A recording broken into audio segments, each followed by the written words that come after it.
বন্ধুরা, এই যে দুপুরের খাবার দেখো, আজকে কি খাবার হয়েছে দেখো। আর চিলি চিকেন হয়েছে। আমি নিয়েছি, এই যে বেড়েছি আমার জন্যে। ওটা আমার ফ্রাইড রাইস আর চিলি চিকেন।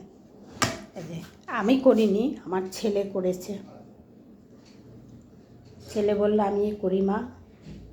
রান্নাটা দেখাতে পাইনি, যেহেতু আমি ঘরে ছিলাম না, যে কারণে। কেমন হয়েছে সেটা বলবে। আমি খেতে বসছি আর কি, আমারটা খাবার বেড়ে নিয়েছি। ছেলে কথা বলছে ফোনে। কেমন হয়েছে চিলি চিকেনটা, কেমন হয়েছে আর ফ্রাইড রাইসটা কেমন হয়েছে, অবশ্যই বন্ধুরা কমেন্টে জানাবে। ঠিক আছে, রাখছি। খেয়ে নিই তাড়াতাড়ি, গরম গরম আমি বেড়ে নিয়েছি। টাটা।